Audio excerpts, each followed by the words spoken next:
एक बार की बात है, भारत के एक सुदूर कोने में एक शांत और सुंदर घाटी में एक बौद्ध सम्मेलन आयोजित किया गया था। देश भर से भिक्षुओं और भिक्षुणियों का एक समूह ज्ञान और करुणा के मार्ग पर चलने के लिए एकत्रित हुआ। सम्मेलन एक पुराने मठ में आयोजित किया गया था जो पहाड़ों की गोद में बसा था। मठ शांत और शांतिपूर्ण था, हवा पाइन के पेड़ों की मीठी खुशबू से भर गई थी। चारों ओर हिमालय के शिखर चमक रहे थे, मानो वे सम्मेलन का आशीर्वाद दे रहे हों। सम्मेलन के दौरान भिक्षुओं और भिक्षुणियों ने विभिन्न विषयों पर चर्चा की, जिनमें बुद्ध की शिक्षाएं, ध्यान का अभ्यास और करुणा का मार्ग शामिल था। उन्होंने एक दूसरे के अनुभवों को सुना, ज्ञान साझा किया और प्रोत्साहन दिया। एक दिन चर्चा बुद्ध के करुणा के मार्ग पर केंद्रित थी। एक बूढ़े भिक्षु ने उठकर एक कहानी सुनाई। उन्होंने कहा, एक बार एक गांव में एक डाकू रहता था। वह क्रूर और निर्दयी था और उसने गांव के लोगों को बहुत दुख पहुंचाया। एक दिन डाकू बुद्ध से मिला। बुद्ध ने डाकू की आंखों में दुख देखा और उसके प्रति करुणा महसूस की।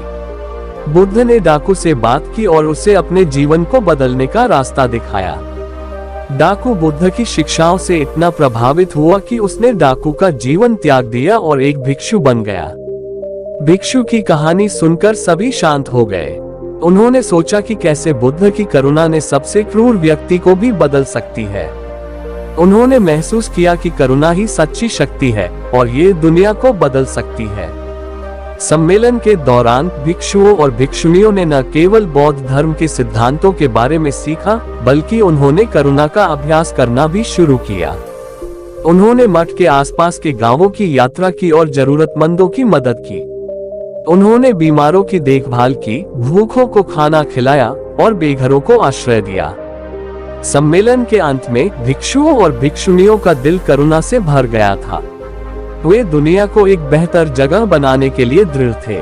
उन्होंने अपने अपने समुदायों में लौटने और दूसरों के प्रति करुणा का संदेश फैलाने का संकल्प लिया। जैसे ही सम्मेलन समाप्त हुआ, भिक्षुओं और भिक्षुणियों ने एक दूसरे को विदाई दी और अपने अपने रास्ते पर चले गए।